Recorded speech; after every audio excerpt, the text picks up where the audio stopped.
Welcome back to Amazin But True, New York Mets podcast from the New York Post. I'm your host, Jake Brown. Follow me on Twitter at Jake Brown Radio and follow the show at Amazin But True. Figgy will be back next week per usual after this weird 4-game series coming up against the Nationals. And joining me in a few minutes will be Barstool Sports. You've heard him on here before from We Gotta Believe, their Mets podcast that drops twice a week. Clem will join me in just a minute. But first off, before Clem hops on here, the Mets stink right now. They lose 2 out of 3 to the Reds. They are just losing series after series after series. And I keep tweeting out and saying they're losing to bad team after bad team after bad team. Well, right now, they are one of those bad teams, losing to bad teams. 4-13 in the last 17, 2 out of 3 to the Reds. Just an ugly series. When, they pitched, they couldn't hit. When they pitched, they hit, they couldn't pitch. Vice versa. Thursday, Senga wasn't great, but they also couldn't score. 0 runs. They had one chance. We're about to score, get thrown out of home. Verlander pitches great. They don't hit, but luckily they hit enough as Pete hits a couple of dingers this week and gets his bat back going. But, the talks are beginning of, you got to make a move. You got to bring up one of these young guys. You got to make a change and ignite a spark. Buck tried to ignite a spark on Tuesday by getting tossed for the first time as Mets manager. It kind of worked. They rallied, they came back, but they still fell short. And the goal is to win series, but right now the Mets can't even win games, and it's wildly frustrating to watch. Let's talk about it with Clem here. Clem, welcome back to Amazin But True.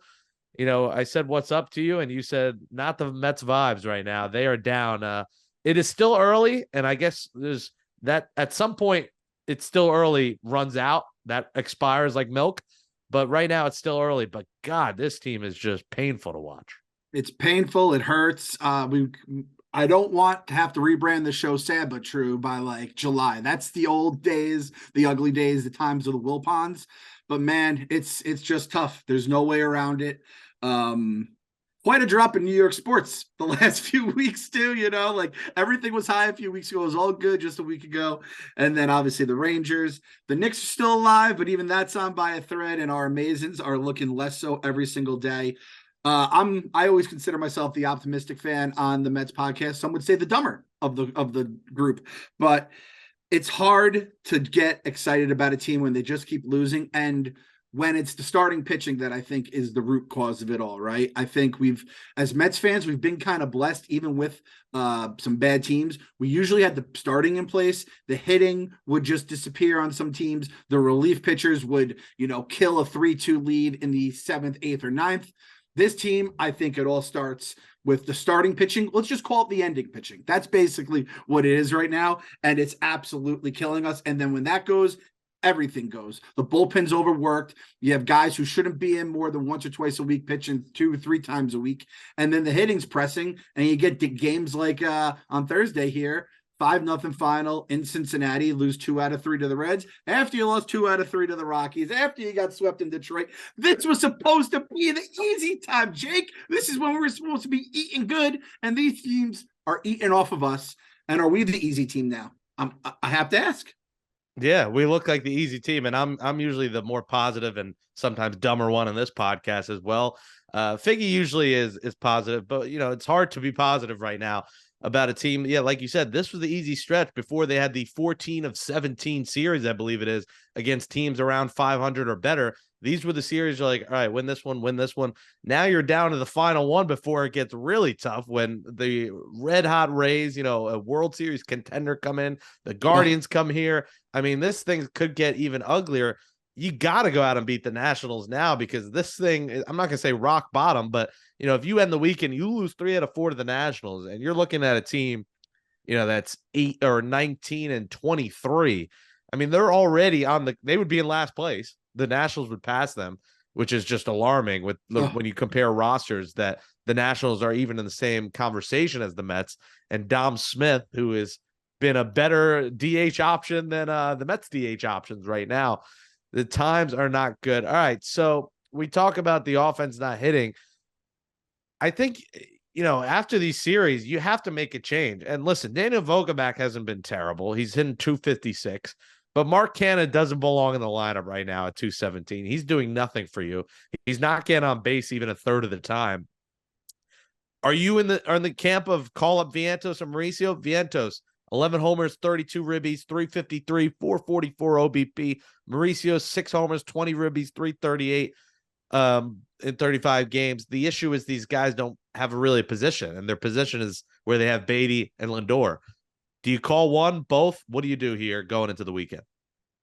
You call them both up, but this is the rub. Their position is starting pitcher. If they can go out and start and give me a quality start, 6 innings, 300, you know what? You don't even got to give me 6. Give me 4 innings, 2 earned. And it's like, I'm not asking, a ton, but it's better than what we've been getting. Then I'm sold. I don't need to see rookie hitters making rookie hitter mistakes at the plate and figure it out on the job when they're down 6-1 in the 5th inning. It's just not going to help us at all. And, again, you're bringing these guys up, and it's like, you're going to tell me these guys are going to do better than the guys that are here. I'm not going to believe it. I'm sorry. I can't. And when you said it's not like the defense is going to get better if they don't really have positions, I feel like it has to start at the top. It has to start with the guy whose name is in the paper, right? SP. That's the guy that are going to have to start it. And unfortunately, we don't have that in our system. Well, what about putting one of them at DH, though, and replacing Vogelback and using a Vientos as a DH? I don't think it gets much worse than Vogelback. I mean, he's getting on 1 out of every 4 times. He's not hitting with a ton of power. Why not put one of those guys at DH, though? Yeah, I mean, it's fair. I know he hasn't had the power and stuff like that. His on base is almost 400 Vogelback, but it's like you want the big boy, you want to see hit the ball hard and hit it far, right? So he's not doing that. I also think, let's just look at the other guys who have, been brought up from the minors. Beatty's batting 250 right now. Alvarez about the same. And it's like they're getting better, but there's like a little bit of a learning curve with these guys. We saw it with Beatty last year before he got hurt. We saw it with Alvarez in the beginning of the season. I don't think these guys are going to come up. And again, I don't think these young bats are going to come in and be able to fix something on the fly. If you want to say Vientos, I could live with Vientos, and you're going to have him as your righty DH, and you're going to have Vogelback as your lefty, and then maybe you sprinkle in Vientos more so against, you will bat him against right-handers as well here and there. You're kind of just going Vogelback with the numbers, but I don't think I think we're looking at the wrong part of the ship that is causing the everything to sink right now. If we're just going to worry, it stinks that we're looking at we don't have a John Maine that we could just bring up and maybe get hot for a few weeks. And we brought up John Maine on our podcast the other day. I go, wow, we're bringing up John Maine right now. We are in a dark place as a fan base, and I love John Maine, but it's like I don't want to be thinking about that when we had that off season of everything being rainbows and sunshine. And there's 2 sides of this. A lot of people are saying Billy Epler didn't build a deep enough staff, but they're on their 8th and 9th starting pitchers. I mean, there's not many teams that have 9, 10, really. It's getting to that point. There's not many teams that have 15 guys deep. You can argue, they should have a couple more guys, but they don't expect the entire rotation to get hurt, to get suspended, to have lingering issues. And Scherzer, not only is his, what he's doing in the field an issue, these lingering injuries from, a back to a neck. I mean, what's next? He's working his way down the body or up the body. I don't know. Up the kinetic chain, as Figgy will like to say, those big words that I don't understand. But, if Scherzer is either hurt or not pitching well, this team is doomed. Flat, period. That's it. And Senga, while he's had good put out pitches, striking guys out, he can't give up 4 or 5 runs and this team wins, and he's got to have better command. The real issue is here, along with the starting pitching, the Mets are getting down early, and fighting back every night is such a difficult task. This team was great last year scoring in the first inning. Now they're great at giving up runs in the first inning, and it just seems like the morale isn't there because they're losing so early every night. Yeah, and you said it, you have before the season started, we all said the same thing. Man, if this pitching stays healthy and they don't get old overnight, we are going to look good. But if it doesn't, we're in trouble. Well, this is what trouble looks and feels like, right? And it's happening basically every single night. Quintana, we didn't even get to the regular season. Cookie was there for a couple of starts. He's out for a while. Scherzer, like you said, it's starting to feel like it's all just the neck bone's connected to the shoulder, which is connected to the elbow. It's all just falling apart. Verlander obviously had his armpit issues. Thank God for him, though, because if he didn't pitch like he did last night, that would have been an L. There's no doubt in my mind. And Senga is having the exact kind of bumps that I think we all thought a pitcher from Japan would have. The mound is a different height. The ball is smaller. I didn't realize that when we signed him, by the way. So that got a whole bunch of anxiety in me from the jump. And it's and the other thing I think, we haven't really talked about is that McGill and Peterson haven't answered the bell like they did last year. And obviously McGill's been better than Peterson, but Peterson has been like Matsian so far. And it's everything that we worried about him last year. I don't know. I'd love to hear Figgy talk about like what he thinks changed between last year and this year. Because the guys who were there last year that are here this year, including Hefner, the pitching coach, who we were all ready just to say, Uncle Stevie, just give this guy 10 million so he never leaves us. We could never have to worry about him again. Every single time someone got hurt last year, someone else stepped up and they answered the bell. That's not happening this year. And granted, again, we're 10 guys deep. That's 2 rotations worth of starters we've gone through so far. You shouldn't have that it was by May 1st. I think we were on our 10th starter of the year. That's a problem. And, you're going to yell at Joey Fuego and you're going to yell at, Yacobonis. It's like those guys shouldn't be pitching more than a handful of times by May 11th. And these guys are being, taxed more than we ever thought they would. So I think that's where the problem lies. And you know what the messed up thing is, Jake? It's not like there's another answer out there. I just saw Jacob deGrom, another 2 to 3 weeks. They're saying at least, and I'm going to say at least. They said 2 to 3 more weeks. We know, Jake, it's always at least 2 to 3 more weeks. The hitting, Correa, he was supposed to get the bag, 189. They're booing him in Minnesota. You must be really bad if the Midwestern people in Minnesota are booing you, right? And then it's like you go through all the pitchers, Taiwan Walker, all these guys that we were looking to go. They've all kind of struggled. I think Evaldi is the one guy who's been decent so far, and he has like huge injury question marks that could appear at any given moment. So at this point, it's like those guys that start the game off, they're going to have to start everything for us. I do think the offense will come around. I could live with bringing Vientos up. But again, it's kind of a double-edged sword where if he doesn't hit, you're just going to get that 0 in the lineup. And if you want to trade him and he gets exposed in the big leagues, it's going to hurt the trade value of it all. So if you want to say bring up Vientos, I'm down with that. But I do think it starts and ends with the pitching, which I think we were all on the same page. These 40-year-olds, it's a big risk. It's a big gamble. It's a lot of money behind it. Basically $100 million. This whole payroll is centered around those 2 guys. And if they're going to be hurt, or if Max is going to be struggling and he's going to be hurt and he's going to have a different injury every day of the week, this is what it looks like. Our worst nightmares come true. Yeah, a couple things to react to. One, good point about you look at the what if guys, and they've all been terrible. They've all been worse than what the Mets are putting out there. So there will be a lot of people on, twitter.com that will argue Billy Epler could have done this. He should have put it. The roster is great. Like, that's what's so frustrating about this. Like, you look top to bottom, it is a good team outside of the middle relief, which is pure trash. And Jimmy Yacobonis is now to the IL. He shouldn't have been on the team, but he did fine outside of one outing. But, their middle relief, Tommy Hunter, I say every week, I like the guy. We talked to him on the field last year. Great dude, but looks finished. Like, his back's going to give out. He's done. There's just no depth. And these starters, like you say, they're not going long enough. Finally, Verlander went 7 innings. It's a reason for a parade. Like, a 7-inning outing is just like go down the canyon of heroes. Like, it's just hard to find those from this Mets team right now. And I don't think there's much else they could have done. And Diaz going down really screwed them. It screwed the bullpen. Other guys had to step up and do things they're not used to. So that changed a lot of things once Diaz went down. And at this point, there's just no one available to get a trade for. Maybe in July, maybe if the Pirates finally come down to earth and struggle, one of their relievers. But right now, there's nobody you're getting in a trade. Leone was the kind of guy on the scrap you picked up who was a good pickup as a guy who's had a good major league career.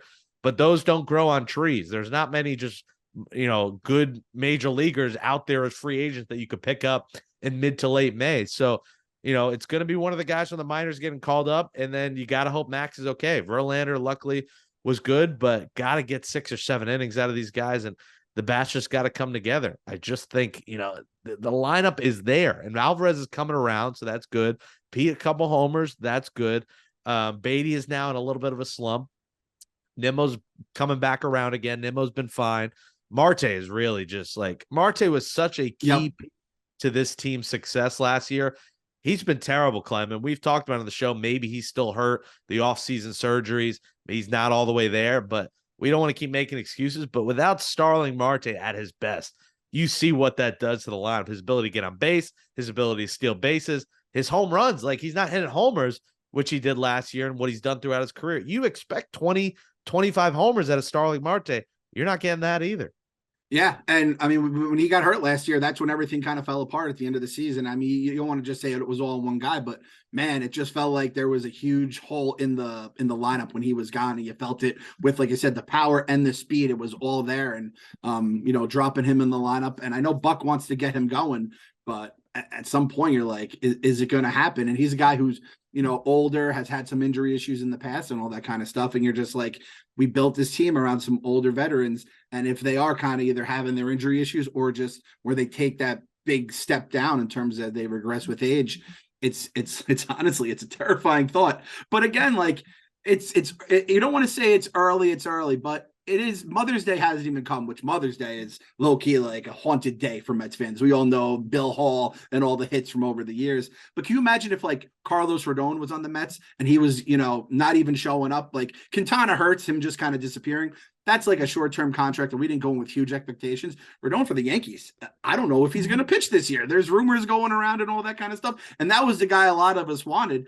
And it's like, it's terrifying to think that like it could be worse. But with some of these guys, it could be worse. Max is not a long-term guy. If we had DeGrom here and he was out with this, 2 to 3 weeks, and then we had 5 more years of this, we'd be losing our minds right now. So I'm trying to like not be the complete idiot optimist, but I'm also trying to talk some of the pessimists off the edge because let's be honest, they're all ready to jump right now. But like, this is why you guys enjoy a 101 win season when it's going on, because we were fighting the tides all year last year. And I'm like, guys, like the Braves are doing awesome, but you have to 100. I've never seen an 100 win season in my life. That was fun. I tried to have fun as much during it, as much as it was trying to tell everyone else to shut up. It ended poorly, but sometimes the matchups don't work out. That's why the Dodgers haven't won a real World Series since the 80s, right? I'm Mickey Mouse in that 2020 World playoffs. Everyone made the playoffs except for us that year. Yeah, no, and I agree. That was a magical year last year, and a lot of people write it off because of a bad weekend. Yeah, they win one more game. They don't face the Padres. Maybe October winds up differently for the Mets in 2022, but that team had so many special moments last year. I had my record 67 games. I was there every night because I couldn't get enough of it. I live in Astoria, so I'm close. I couldn't get enough of going to the ballpark. No kids, single, so I'm chilling, and I was loving it. And like this year, there's times I'm like, people will give me a ticket. I'm like, I don't know if I want to go tonight. And like, that's alarming. Like, I loved going last year because they were fun to watch. There hasn't been that fire and desire yet in this team. And, we hate to sound like Frank the Tank, who's, the most pessimistic fan of them all. He wrote them off as soon as Diaz went down. Excuse me. It sounds like Frank right now. They're killing you. My mic's falling. This is just a mess. The Mets are ruining our lives. But like you said, it's not Mother's Day. So shout out to all the mothers out there. Get them a nice present this Sunday. Yep. We'll be getting my mom some earrings that she asked for. So shout out to Mama Brown. But yeah, it's a long way. At some point, we might see Gary Sanchez in a few weeks, who went 2 for 4 in his first game for the Syracuse Mets. Michael Perez is up. Tomas Nido with vision issues, and I tweeted, we all have vision issues watching this team. We all are struggling to see what they're putting out there because they're better than this. They're better than this, Clem, and like it's gonna turn. I feel it. It's gonna come. It's got. It'd be nice to start it against Dom Smith and the stadium that doesn't have straws because it's against like the DC laws to have straws in a stadium. What a dump of a stadium. I had the worst. That's when I saw Frank in person opening day in DC last year. That stadium sucks, but they got to win 3 out of 4 this weekend, Clem. You got to either 3 out of 4 or sweep. A series split here is a loss. Losing 3 out of 4 is a loss.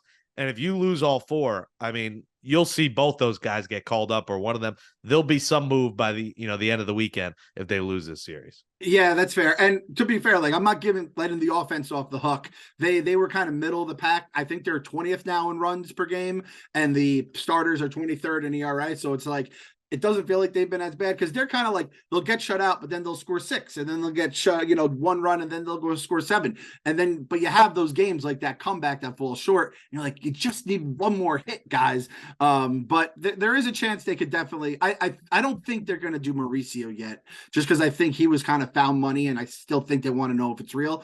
I think Vientos' bat right now is much more real. And you said it perfectly.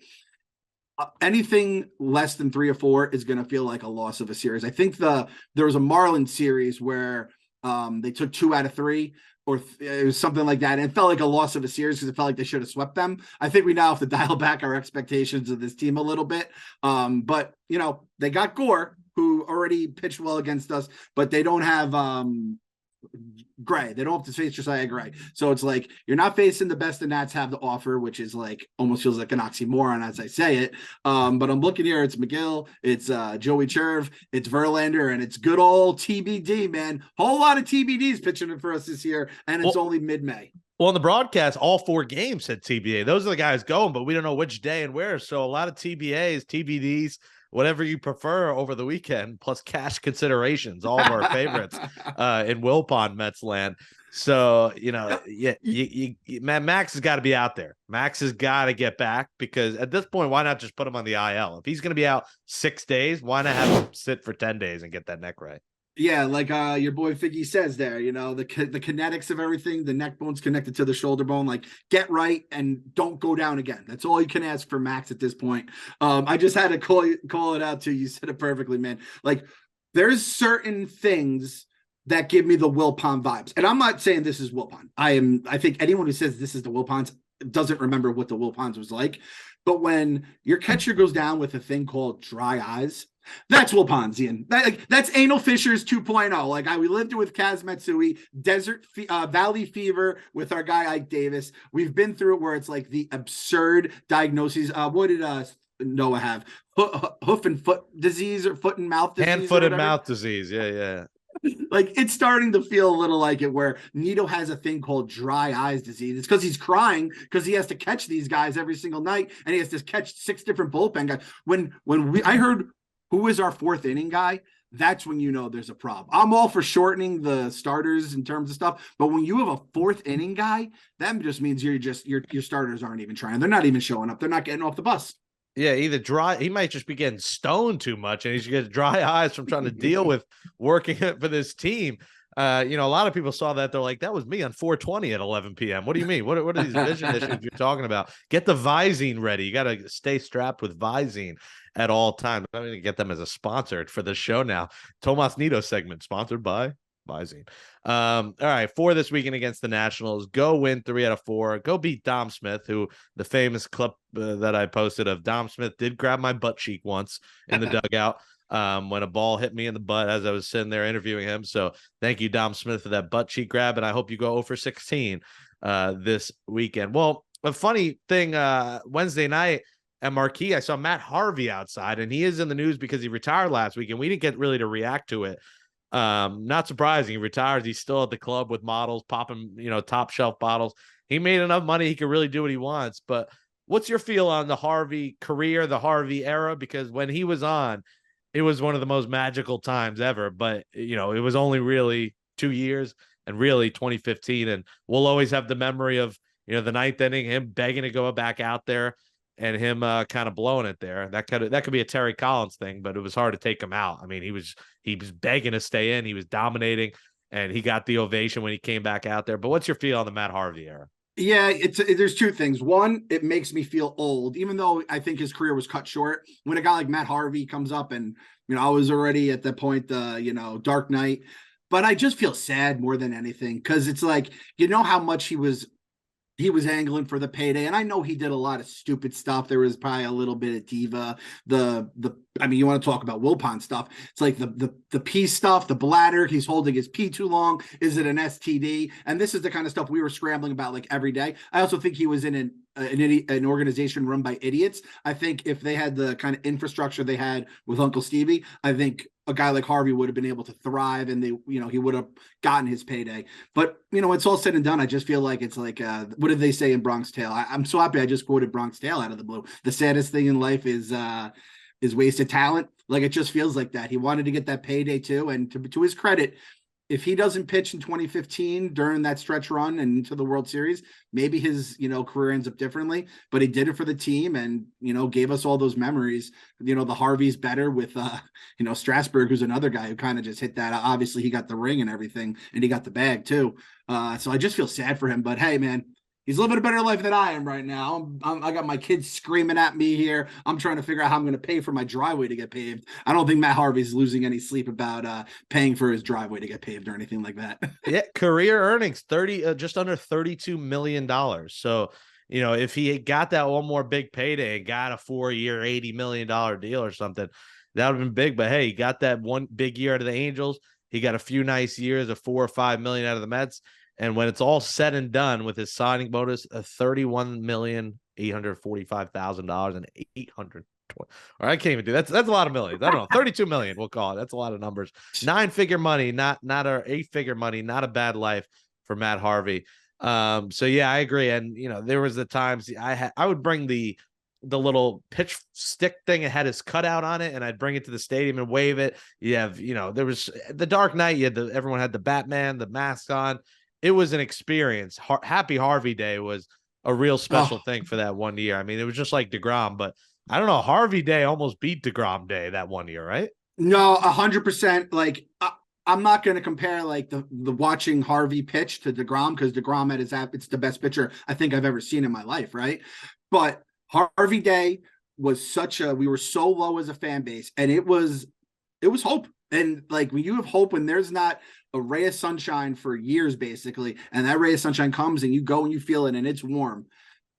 I think the Happy Harvey Day vibes were better than the DeGrom thing, just because with DeGrom too, every single time he like winced a little, he'd be like, "Oh, what's going on here, Jake?" So yeah, man, Happy Harvey Day was a very special thing, and it's a bummer that it's over. And hey, I don't say this much because I hated the dude, but shout out Artie Moreno for giving him that 11 mil, because it's a cloud he landed. I wanted to shoot for the stars, so if you fall you land on a cloud or something like that. Like, that's a nice cloud he's living on. He's doing all right. He's clubbing in the middle of the week in May in New York. He's doing just fine. Yeah, it was some guy I think who owns its birthday, so a lot of people were out. I can't say all the names, but one is a famous Mets fan that plays professional sport. I'll leave it at that. And Busta Rhymes was there next to me I had my regular chain on. He had his thick, like, the big chain that Busta wears. So I felt out of place there.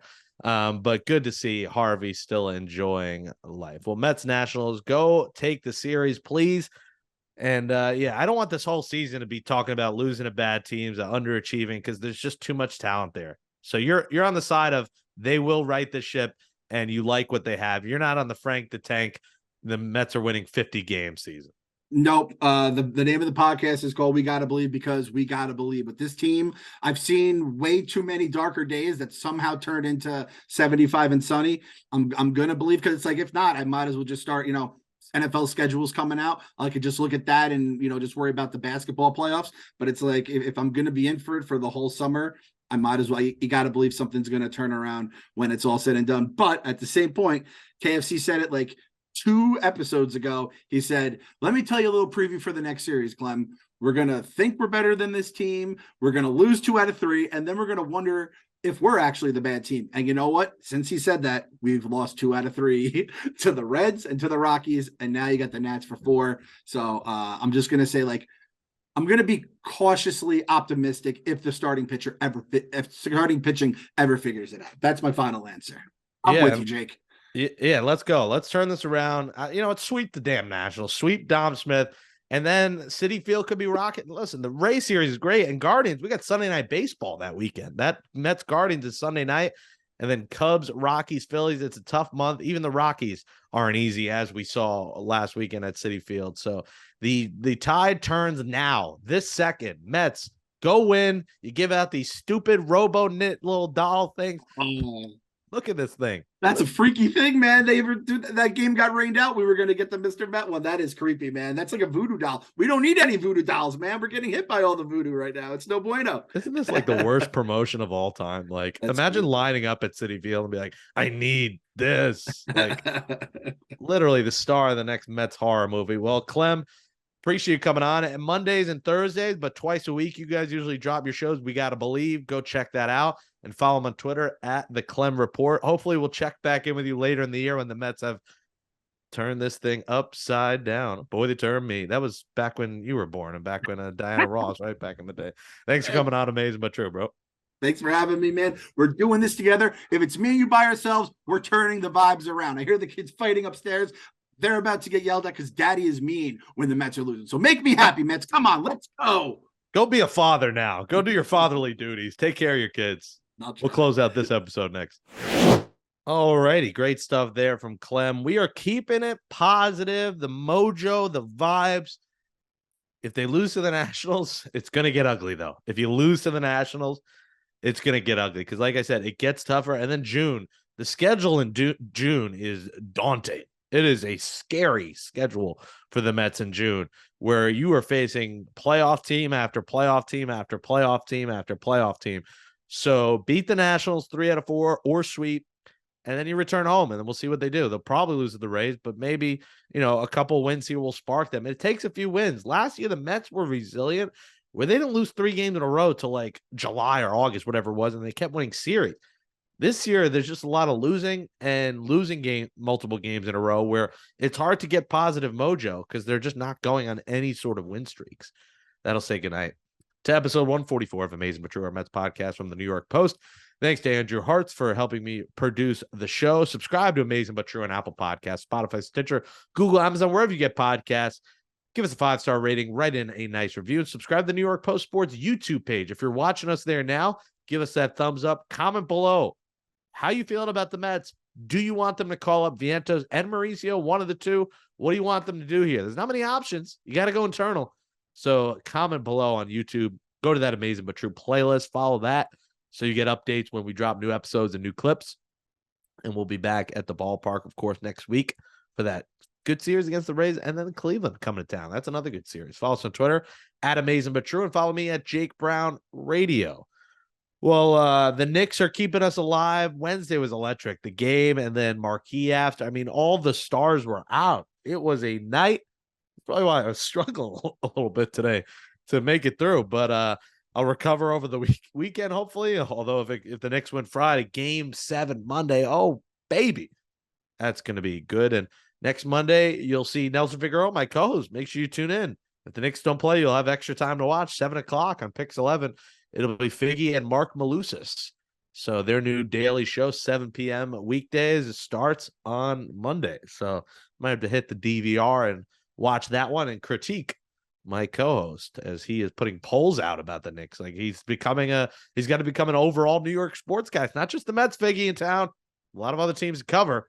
And he'll be all over it. We'll be all over it. And we'll be all over the Mets next.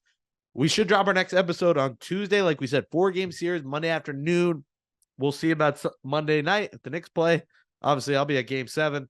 So we'll drop it Tuesday morning, me and Nelson Figueroa, our next episode. Until then, go beat the Nationals. Dom Smith, grab some butt cheeks. Just don't grab some home runs or grab some hits. We need you to get out, and we need the Mets to win. We'll close it out like we always do, despite the vibes being at an all-time low for the 18-20 Mets. Let's go, Mets.